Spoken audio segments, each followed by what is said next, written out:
Welcome back to another episode of the Mini Hoops Podcast. Today's episode, we're going to be recapping games 1 and 2 of the NBA Finals, while also talking about some NBA rumors from around the league.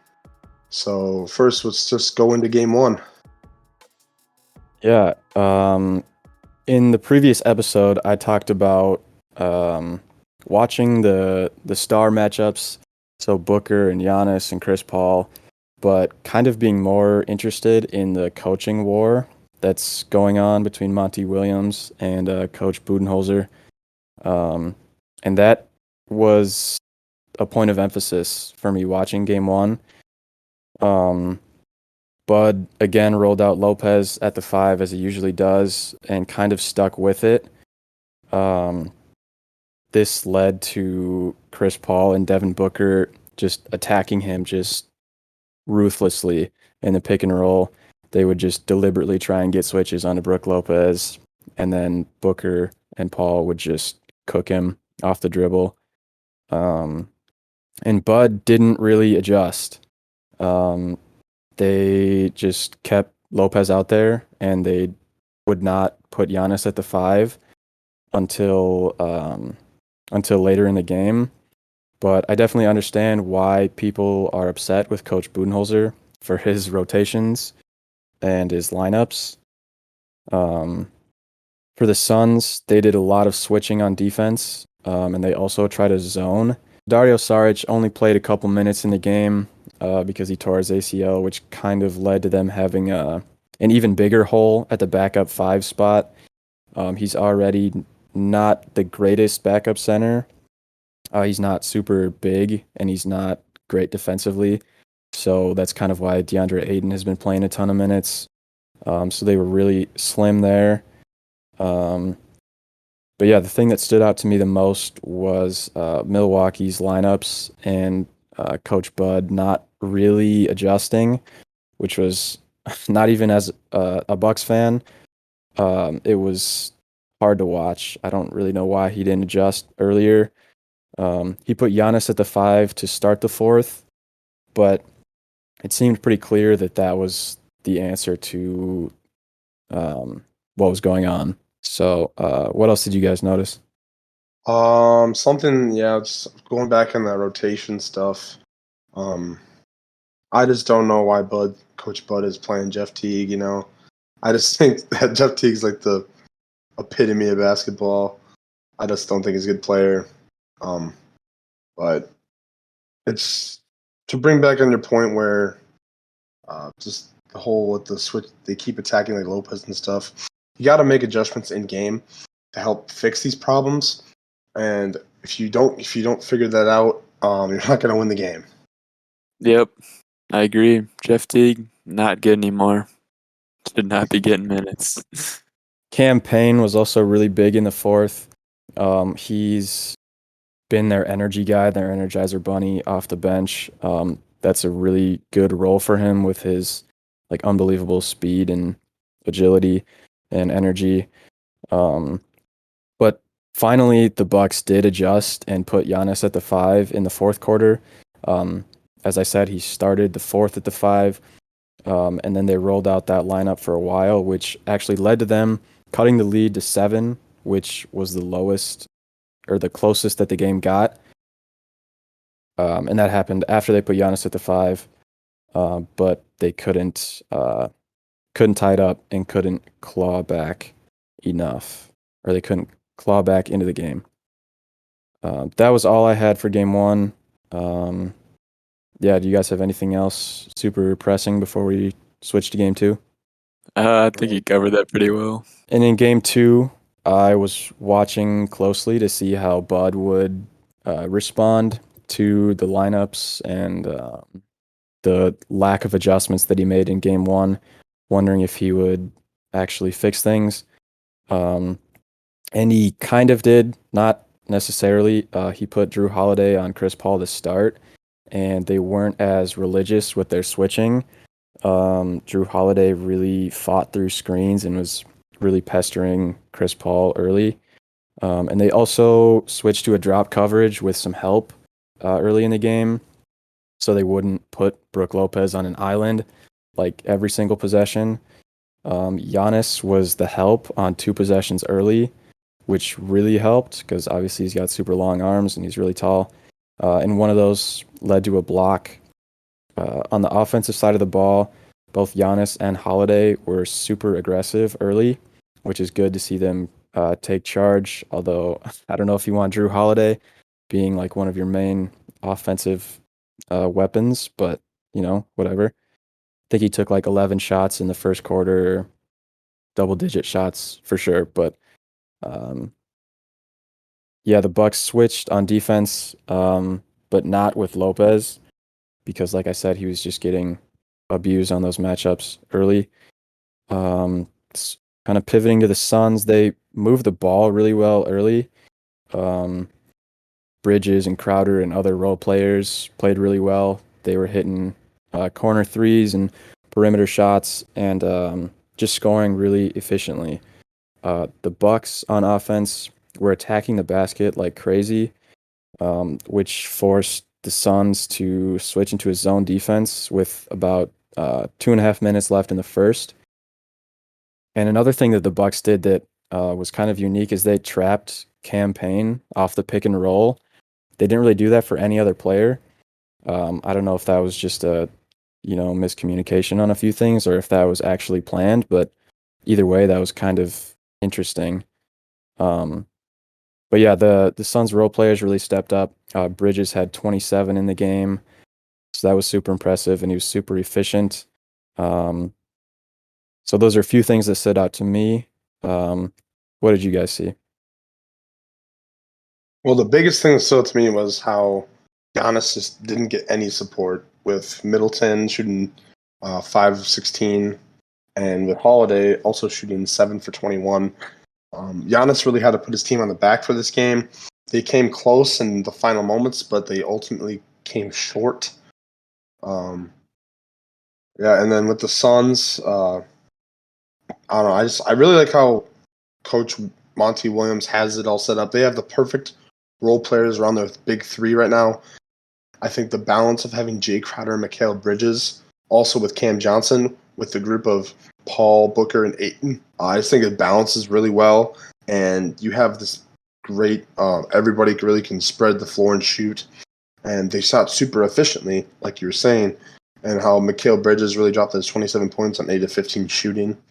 And then he had Cam Johnson. I mean, he only took 4 shots, but he made the 2 threes that he needed to. And overall, if the Suns keep playing like this with having all this support and good role-playing action, I think they could take this series in 4. It's really the Bucks need to figure out how to stop just the ball movement for the Suns, and if they can get any support besides Giannis having to carry the team. Yeah, I agree. The players around the Stars in Phoenix are definitely contributing really well.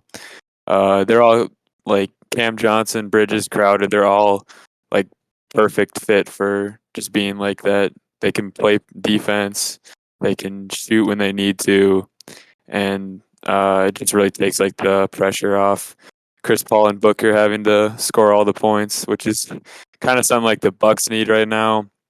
They kind of need to distribute their scoring better because Giannis trying to do everything is not really going to translate to winning. So I don't know, Middleton, yeah, Holiday, they're going to have to step up if they want to win some games here. Definitely. Yeah, the Suns, you guys are talking about role players, or we were all discussing role players, I guess. Saric was out, obviously, he tore his ACL. So it was interesting to see what Monty Williams did with his backup bigs, or just those lineups. He went with Crowder and Torrey Craig in the front court. Cam Johnson also shared the floor with those two guys. So kind of just a solution by committee almost. Just kind of throw some more big guys out there in the lineup and see what happens. And they did that in a zone too, which kind of helps with guys on the Bucks maybe abusing those mismatches that might be created. So if you get like Giannis or Brook Lopez on Torrey Craig or something like that in the post is not, or probably will not end well for Phoenix. So that was a good adjustment. Speaking of adjustments, we were talking about Jeff Teague earlier. He came in the game before Bryn Forbes did in game 2, which was weird. I know Forbes hasn't been shooting super well, and I don't know for sure, but I don't think he's a great defender. So I don't know, maybe you look for someone who's, I don't know, Teague isn't great, but maybe he's just kind of got that veteran presence where he is somewhat well-rounded. He's not great at anything, but he's just, maybe a little bit smarter or well-rounded than Forbes. Coach Bud, again, didn't play Giannis at the 5 a ton, or not as much as I was hoping or expecting. There were a few Giannis at the 5 minutes about halfway through the second, which could have been to match the Suns' small lineup, as I mentioned, without Saric. They were back to the Giannis at the 5 with 3 left in the second, and at 5 minutes left in the third, and then late in the fourth. I'm sure Giannis had more minutes at the 5 in game 2 than in game 1, so I guess that's a decent adjustment from Coach Bud. But yeah, we already touched on the Suns' role player shooting, super efficient. Giannis, we talked about, he went crazy. He had 20 points in the third quarter and 30 in the second half to finish with 42 points. Chris Middleton, we talked about, was terrible. 11 points, 5 of 16 shooting. And that was really the story of the game. You guys pointed it out. Giannis didn't really have any help. And yeah, that was just kind of where everything fell apart. Anything else you guys want to touch on before we shift to something else? I just want to touch on how Bud kind of took away minutes from Portis and Forbes compared to game 1. I thought Portis played pretty well in game 1, but I think he played about 15 minutes, and then in game 2 he only played him for 5 minutes. I mean, maybe it makes sense with how he wanted to make adjustments for stopping the Suns, but I think that he at least deserves some more minutes. And the thing with Bryn Forbes, I think you got to put him in over Teague. I know Teague's that veteran point guard, but I just think you need better. If you need more shooting, if anything, if you're the Bucks right now, because if Phoenix keeps shooting lights out and you ain't doing anything, getting twos, it's not going to help you come back into games. Yeah, I agree. Portis was kind of the other guy in game 1 that Phoenix abused a little bit in those matchups. It wasn't as bad as Lopez. So I agree. I think he does deserve some time on the floor until he proves that he's a liability like Lopez was. And it's not even that Lopez is a bad defender or anything. It's just, Chris Paul, Devin Booker are too skilled, too talented, too quick for Lopez to contain. So Portis was a little bit similar to Lopez in that they abused him a little bit, but it wasn't nearly as bad as Lopez. So yeah, I agree. Portis deserves some minutes. He brings some much needed energy and toughness that I think the Bucks were really lacking outside of Giannis. Exactly, and like I said, he's not even a bad shooter too. He shot like 40% on 3 this year. If they need some scoring off the bench, he's another good option if they really need it. But shifting from that, back to some Wolves news recently. According to Dane Moore, big NBA guy from Minnesota writing, he has his own podcast. You should definitely check it out. Great stuff over there. He tweeted that the Timberwolves basketball president of operations, Christian Rosas, and 76ers GM Elton Brand met in Chicago during the NBA Combine, where they did discuss a Ben Simmons trade to Minnesota. But no, the negotiations were not substantive at this time, sources said.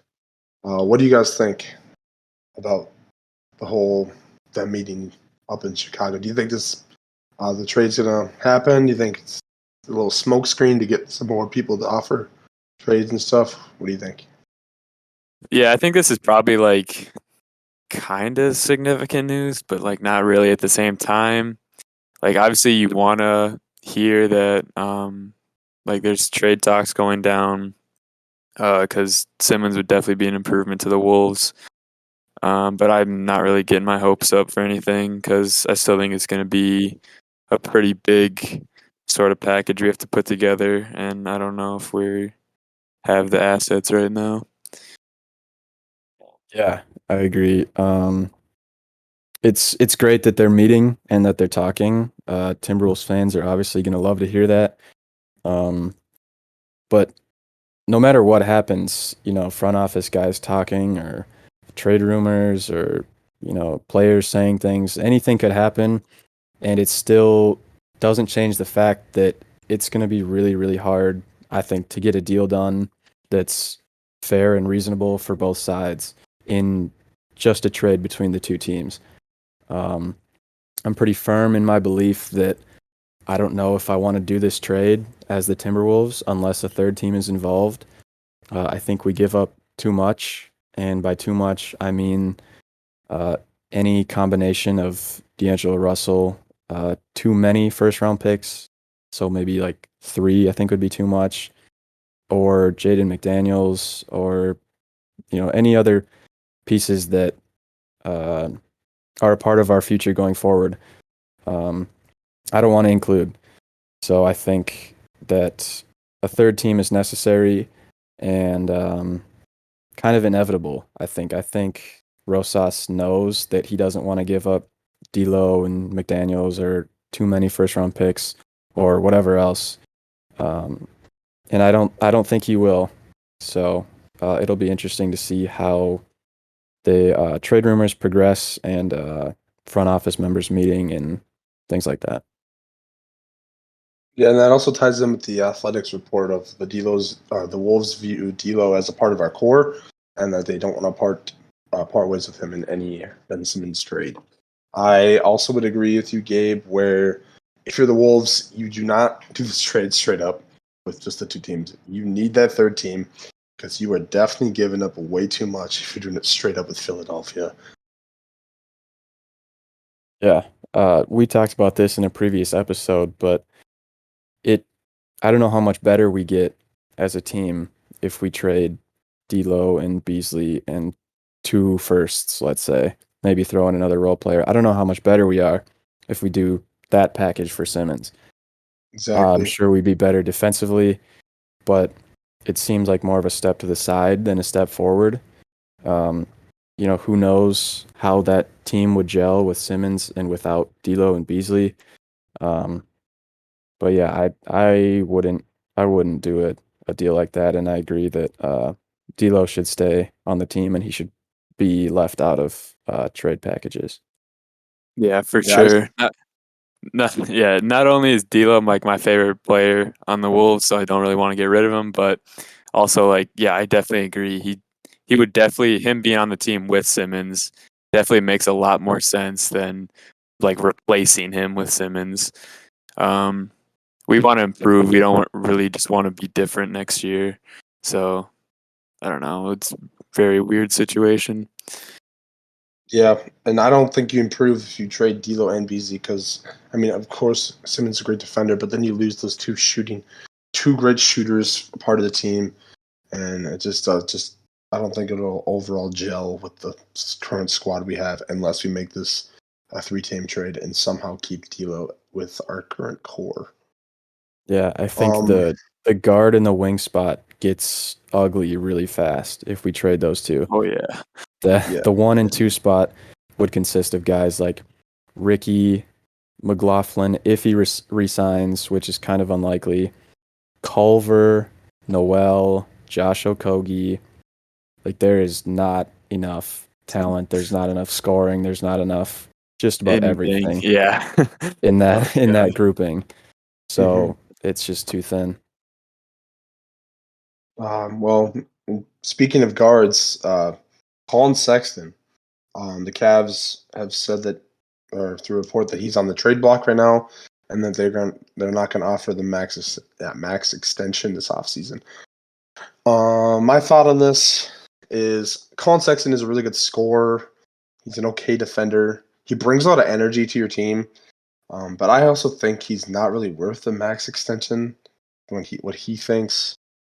But I'm just curious what the Cavs are going to do because they do have Darius Garland, and now they have the 3rd overall pick.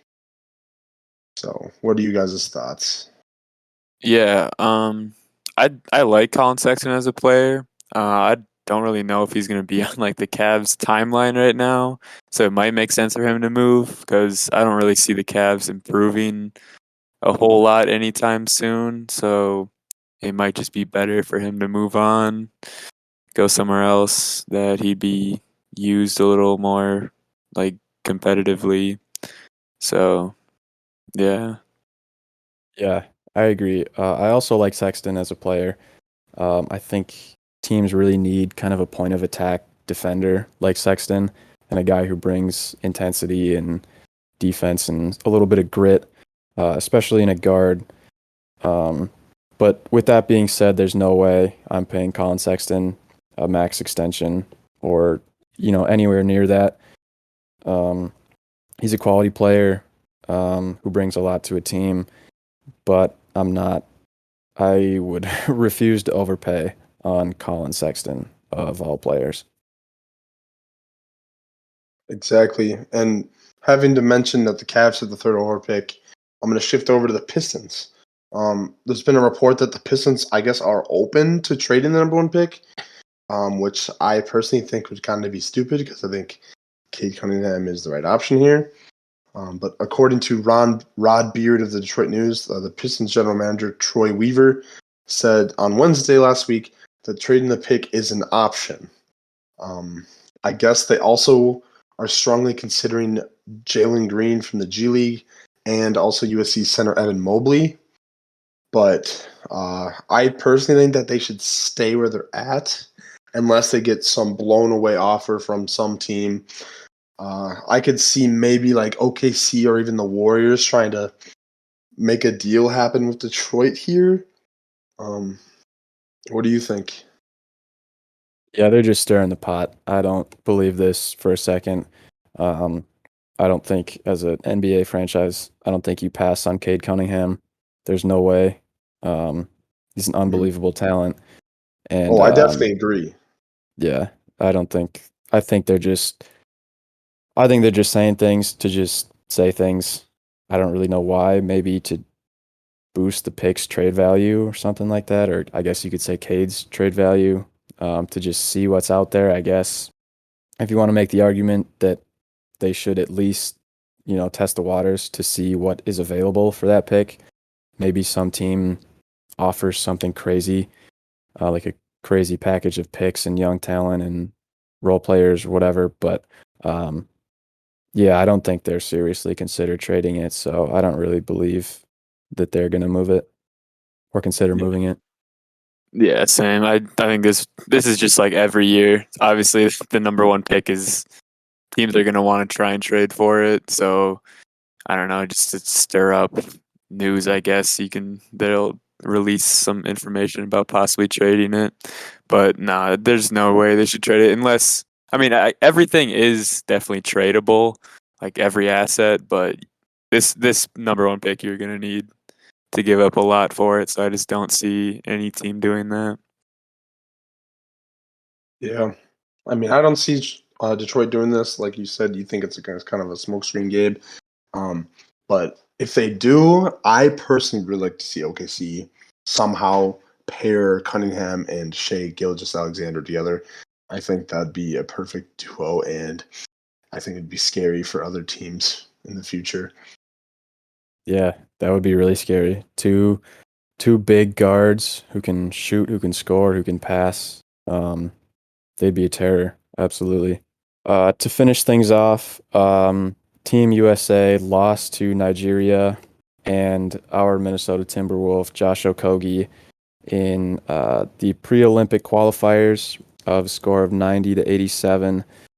This is obviously really surprising considering the talent disparity between the two teams. Nigeria does have, a good amount of NBA talent on their roster, but Team USA, of course, has the best NBA talent by a vast, vast margin. What do you guys think? Anything stand out? Anything to touch on in this game? From this game? I was just gonna say, I just want to see Olympic Melo back. So that's about it. I don't think it's that big of a deal. Yeah, my only takeaway from the USA losing to Nigeria, I mean, it's kind of a meaningless game in my opinion. It's just like I said, it's the pre-Olympic qualifier. I think USA can rebound from this easily, and I'm pretty sure I saw a report where Coach Pop, who's coaching the Olympic team, said it was good for them to lose to Nigeria. It's just kind of funny because I'm pretty sure a couple years ago, like the United States team beat Nigeria by like 70 points or something like that. And going into the night, if the people that are betting on the game, the USA was 29.5-point favorites. And it's just kind of funny to see that Nigeria somehow pulled off the upset in the pre-Olympic qualifier. Yeah, that's unbelievable. That's a win that'll probably be a significant event for people from Nigeria or just international basketball for a long, long time, I think. It's wild that anytime that the United States loses to just about anyone, it's a huge surprise. And it's like an annual thing. It's like you see posts on SportsCenter like on this day 2 years ago, USA lost. And so it's wild that that's how good historically the United States national team has been over the years. They do kind of have some suspect defense with guys like Tatum, Bradley Beal, who's their starting point guard? Oh, Dame. So obviously they can score better than anybody in the Olympics, or at least they have more scoring talent than anybody in the Olympics.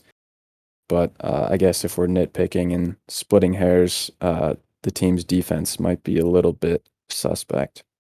Okay, well, perfect. That's been another great episode of the Mini Hoops Pod, and we'll see you again soon.